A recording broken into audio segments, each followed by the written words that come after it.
एक दृष्टांत से ही समझ में आता है। दो मित्र थे, वो बंबई गए, व्यापार नौकरी करेंगे। पहले होटल में नौकरी की, धीरे धीरे थोड़ा धन आया, थोड़ा व्यापार करना शुरू किया। ऐसा व्यापार चला कि उन्होंने खुद होटल खोल लिया, बड़ा होटल, लाखों रुपया कमाई दोनों मित्र की। अब एक मित्र ने विचार किया कि एक को अगर मार देते तो पूरे होटल का मालिक मैं हो जाऊंगा। अब उसको विश्वास था कि हमारा दोस्त है, उसने जहर मिला दिया, वो मर गया। कुछ दिन बाद वो अपने घर आया तो उन्होंने, गांव वाले ने पूछा, तो बोले हमारे साथ थोड़ी कर रहे थे, हमारे साथ चले थे पर वो अलग चले गए थे, हमें पता नहीं कहां चले गए, कैसे रहे।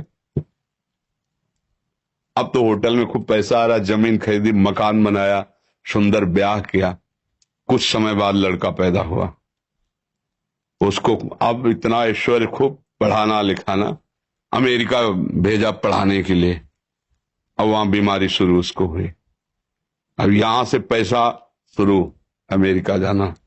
बीमारी इतनी बढ़ती चली गई, होटल बिक गया, मकान बिक गया, निजी जमीन जो खरीदी थी वो तो बिकी गई, निजी जमीन बिक गई, आभूषण बिक गए। स्थिति ये हो गई कि खाने को नहीं रह गए। अमेरिका से बुलाया, गोद में रख के रो रहे थे कि अब प्राण के सिवा हमारे पास कुछ नहीं बचा। तो उनका पिताजी, मैं आपसे बात करना चाहता हूं, माता जी सबको अलग कर दीजिए। अलग किए तो बोले पहचाना, भगवत स्मृति से उसको पहचाना, मैं तुम्हारा वही दोस्त हूं जिसे कोई नहीं जानता, और जहर दिया था।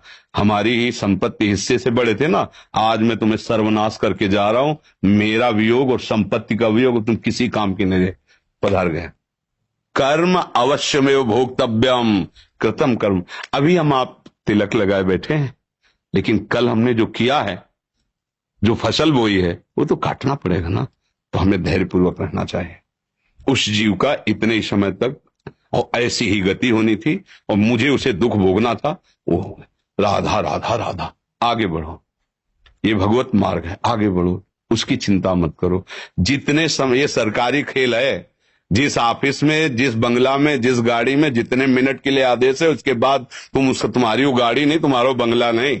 जैसे सरकारी आदमी को ले दिया जाता, ये बंगला, ये गाड़ी व्यवस्था, सरकारी आदमी है, तो चाहे जितना आप उसकी बड़ाई करो कि वाह साहब आपका बंगला तो बहुत जोर कर, तो बंगला जोर कर रही है।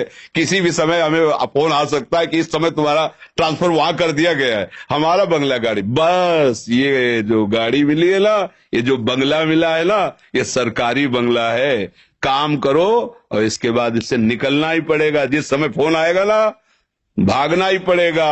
ढेर मिट्टी का हर आदमी है, बाद मरने के होता यही है। या सलीमों में तुरकत दबेगी या चिताओं में जलना पड़ेगा।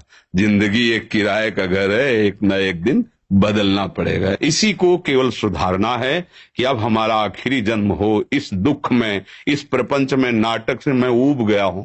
अब मैं नहीं इसमें जन्मना चाहता, ऐसी जगह जाना चाहता हूं जहां दुख न हो, भगवान की नित्य धाम में, भगवान की दिव्य लीला में सम्मिलित हूं। ये ऐसे ही है, बहुत बहुत कड़ुआ संसार है, जिसे प्राणों से भी तुम प्यार करोगे वही तुम्हारे प्राण हर लेगा समय आने पर। बूढ़े माता पिता को थप्पड़ों से मारते हुए हमने देखा है। बूढ़े माता पिता को वो मार रहा है, जवान लड़का जिसके लिए वो रो रहा था, जीवन अर्पित किया, सब कुछ, पत्नी को प्राणों से अधिक भी वही प्राण हरण करने वाली, अपने पति को भगवान मानकर प्राणों से भी अधिक प्यार कर वही उसके साथ। ये संसार का आप दृश्य देख रहे हैं ना। फिर चुपचाप अपने मार्ग में चलो, राधा राधा राधा। यहां कोई किसी का नहीं है। जो हम चिल्लाते हैं वो इसलिए नहीं चिल्लाते कि हम बाबा जी हमारा कोई नहीं, इसलिए नहीं। सत्य विषय को समझोगे तो धैर्यपूर्वक सह लोगे, नहीं तो फिर ये नाम दुखालयम अशाश्वतम, दुख है, इसमें दुख ही दुख है, कहीं भी सुख नहीं है। थोड़ा सा अगर सुख दिखाई देता तो उससे बड़ा, थोड़ा प्रकाश मिला तो अंधेरा आके इतना छा जाता है कि प्रकाश का भी भाव हट जाता है। जैसे आप कह रहे ना, कहीं भक्ति डगमगा न जाए, कहीं हमारा अविश्वास न, नहीं, अविश्वास की कोई गुंजाइश नहीं। कसाईवाड़े में भले सानी चारा घास खवाया जा रहा है, वो उसके पुष्ट होने के लिए नहीं।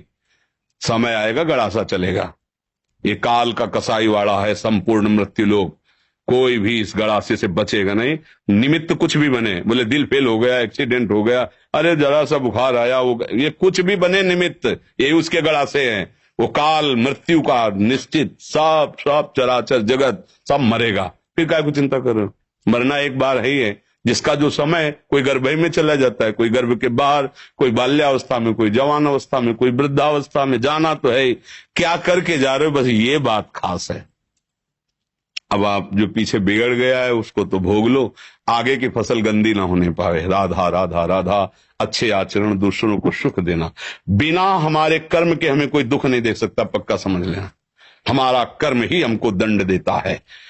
अब कोई नहीं जान पाया, पर मालिक जान रहा है ना।